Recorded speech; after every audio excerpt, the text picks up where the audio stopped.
What's your name? Nathan. Hi, Nathan. I'm Bennett. Nice to meet you. Nice to meet you, Bennett. What's your problem? One problem that I have is I feel like it's really hard for me to try to build a new reputation because I did something bad.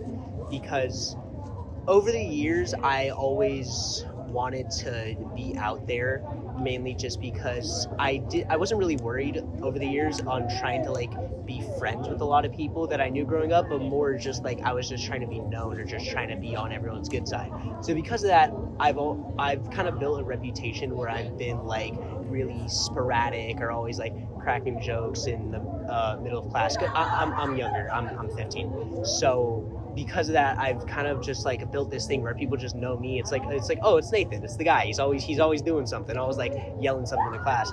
But I feel like over the years, people just kind of brushed the wrong way. Because yes, I'm talking, and yes, I'm very like extroverted. I'm very outgoing. But it's also really easy for that to get misinterpreted as I'm loud or I talk too much or maybe I'm even a little bit annoying at times. So because of that, ever since about like last year and going into this year as well, I've tried to build a reputation where I could sit down, much like right now, where I'm just like talking and just like trying to express my feelings with people that I know. And because I want to get people to realize that I'm not just like the guy who's always like doing this and everything like that. Like I'm a person. I'm me at the end of the day. Yeah. Like I want to like, I have feelings, I have interests, and there's so many people that I've known throughout my life that just kind of see me as just like, oh yeah, he's the type of guy to do this. He's the type of guy who's always like doing something. So it just kind of leaves this like questioning in me, like, you don't feel like I'm more than that? You know what I mean? You're a really good communicator. I think right off the bat, for your age, I think you are excellent at making your points. I don't know what you've been through. I think that your past doesn't completely define you. You know, you can always make up for your mistakes. But I'm curious if you do have any hobbies or passions or things that you do outside of school.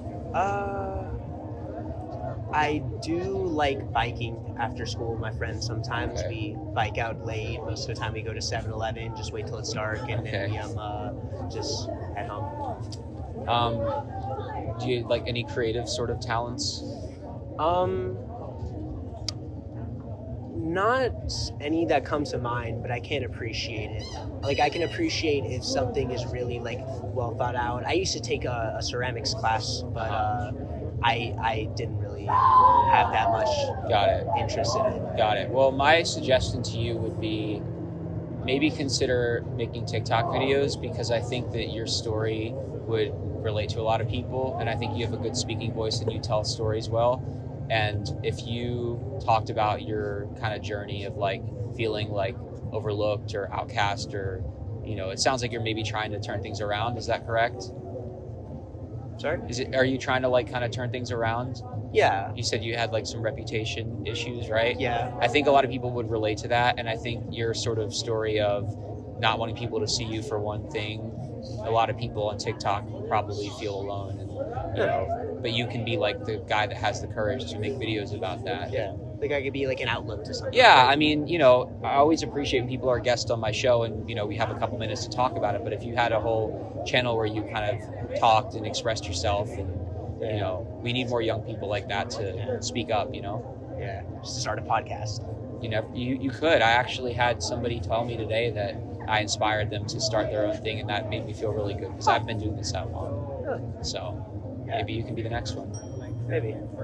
I do get what you're saying, though, how I should try to find a way to get what I'm saying out to a more broader audience, because there's probably somebody out there that can relate. It's just a way to see, like, maybe I'm not the only person that's going through this. Well, I'll tell you, it's something that I think is really important for anybody watching this who is high school, college, whatever.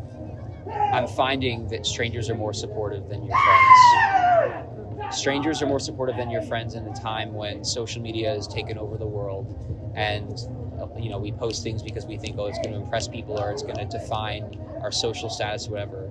But it's not our friends that are really caring, watching, supporting. It's like, it's the strangers. Like, I'm doing this because it's connecting me with all kinds of people. I was gonna say that, actually. I was talking about it earlier, that how sometimes people find it a little bit hard to open up because they have things that they're insecure about, Yeah. that other people would say that it's not in their nature. So Right. it would seem odd if they started talking about it. It's like, oh, you don't seem like the type of person that would deal with that. So because of that, you need sometimes things that are odd or like different as a way to just reach out because it's something that you're not used to. You know what I mean? Yeah. Yeah. For sure. Yeah. So I definitely do think that you should. I definitely think you should think about it. Yeah. So, is there anything else I can help you with? Not really, but I do really like what you're doing here. This is genuinely a really cool thing, though. Thank you, Nathan. I appreciate that. Yeah. For sure. Well, good luck to you. Okay. Yeah. Good luck to you. Thanks. You said your TikTok is Advice chair. Advice Chair. It was nice to A meet pleasure, you. Nathan. Yeah. Good luck. Okay. Hope this guy gets big.